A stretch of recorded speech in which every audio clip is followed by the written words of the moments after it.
Hey, peace, world. Thanks for pressing play on another Pay Me No Mind sports and entertainment video. I am the channel owner here, Wood.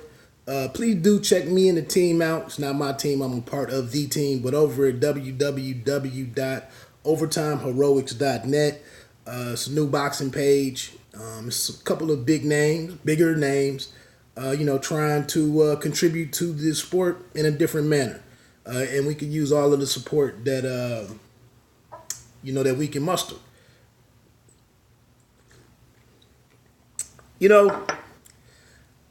I'm not downplaying this week. The fight this week and the magnitude of it, and that it's a big time fight week. I'm not, and I don't want to be perceived as doing that for any particular reason other than like I said, it's my wife's birthday Saturday, and after giving multiple weekends to boxing on multiple platforms, I gotta pay the piper this weekend, and that's where it fell. So personally, I'm just a little detached because I got obligations this weekend. So it's not about downplaying anybody's significance or so on and so forth. It's just sometimes life, moves to the forefront. So I got three things. 3 points on Deontay Wilder and Luis Ortiz. That's undefeated WBC heavyweight champion Deontay Wilder. And also want to touch on the DAZN card with Cancio and Rene Alvarado. Canzu was on that card. It's funny how his name gets switched around sometimes and he becomes Zukan. But anyway, that's a pretty good fight with him and Manny Robles III. One interesting thing there is that I think they've delayed going over to Saudi Arabia, they being Andy Ruiz Jr. and Manny Robles, because of this fight right here. And does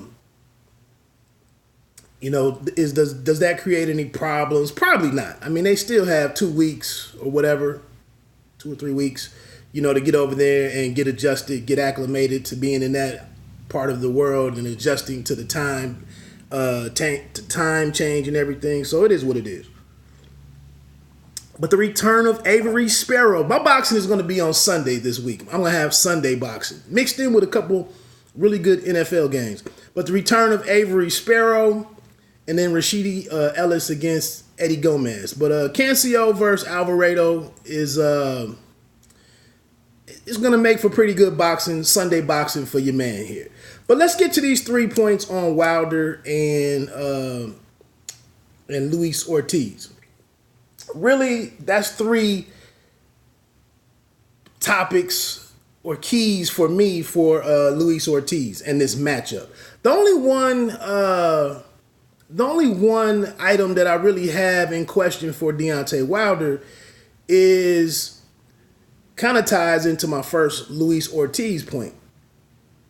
He's doing and seems to be responsible for doing all of the heavy lifting this week. He's the one that's gonna sell it. He's the one with with his wardrobe, with his antics. And I don't mean antics in a negative way, but the bomb squad calling, his level of the way that he is loose, his confidence. He's the one that's kind of fallen into what we saw with Anthony Joshua back in June. He's still being asked about Tyson Fury. He's being asked about the winner of Ruiz Joshua 2. Luis Ortiz does not speak English, so he's doing a lot of this other stuff. And then I'm also wondering, the critics are out there, reports of lagging or poor ticket sales. Critics are constantly running forward with this should be on regular Fox. How could you leave Showtime? How much does he block all of this stuff out? And I don't doubt that Deontay Wilder can do all of that and remain focused and especially zero in. I don't see him really beating himself, over the next 2 or 3 days, getting away from the task at hand. I really don't. But I'm just saying, now that he's moved into this pay-per-view sphere or status, and now that you have to put on events, and now that you're chasing or you're standing up, against all of these other measurables that you haven't had to deal with until now, still being, undefeated, still with so much to work for in the future. If there's a chance to face Ruiz in the rematch, you already have a fight out there, at least from the top rank side. So he's juggling a lot of stuff this week. And like I said, he's probably going to handle that pretty well because he is who he is. And I will say, I don't think there's an individual in boxing who has a bigger heart than, or has more heart than Deontay Wilder. I really don't. So that's the only my summation of everything on Wilder's side. Now for Ortiz, I'm going to try to get through this quickly. I need to cut these videos down, man.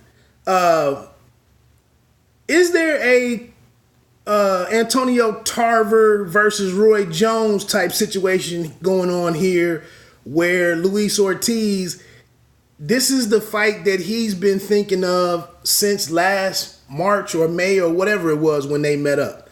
This is all he's been dreaming about.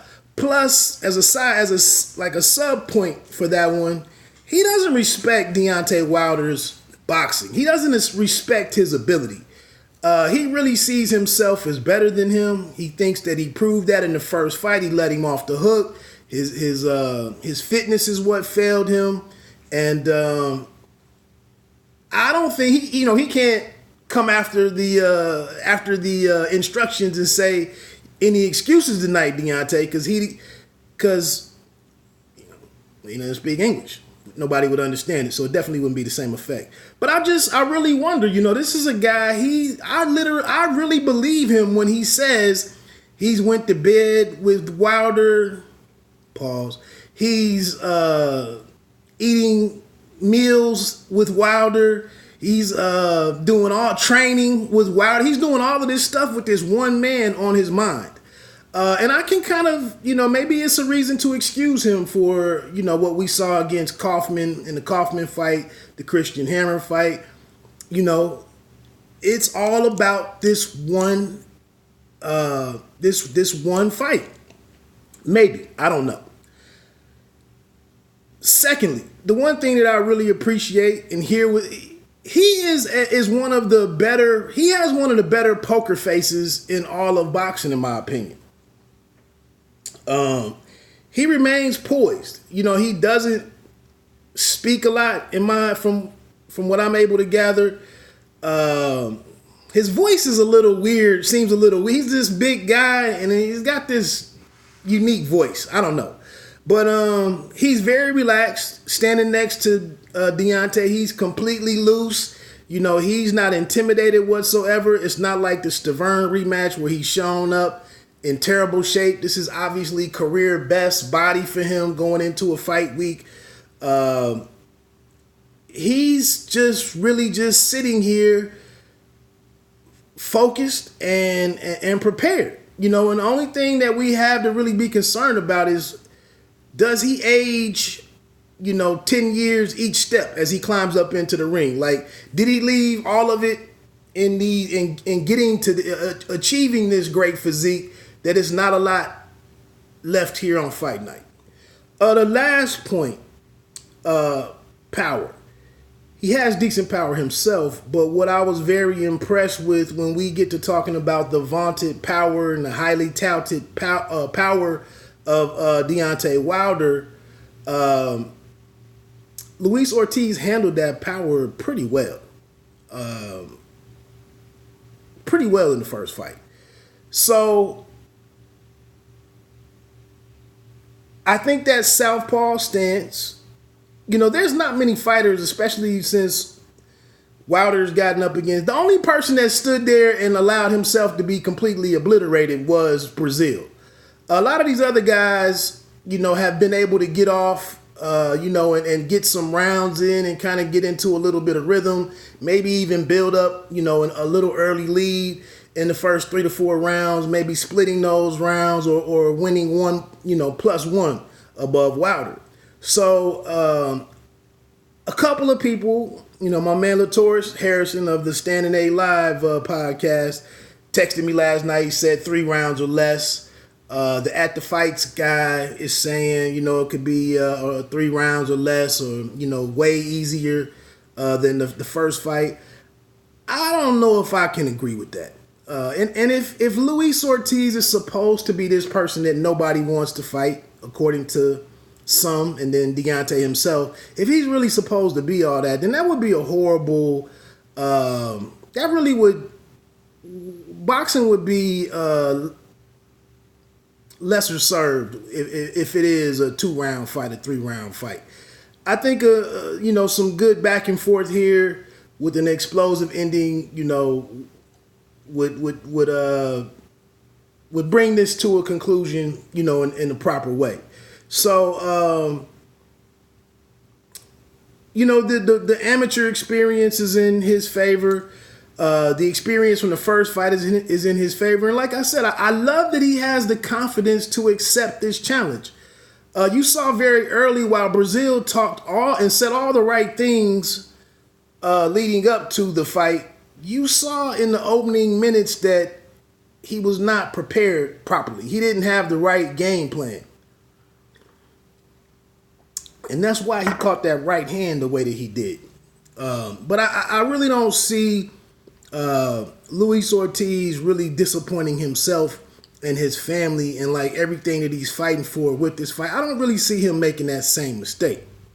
So that's it, man. I still went over 10 minutes, or really wanted to be 8 minutes. But that's it, man. I just kind of wanted to get some thoughts in and like I said, I'm just a little measured in my enthusiasm this week towards boxing because, like I said, I have something else to do, and I know I'm going to be out of pocket. I probably won't even have Twitter on. I'm just going to be, a good husband. So anyway, man, like I said, this has been Bite Down Boxing presented by the Pay Me No Mind podcast. You don't have to be great to start, but you have to start to be great. Bite Down Boxing. Don't let them count you out. Peace. Enjoy the fights this weekend, whatever you're watching, and whoever you're rooting for. Peace.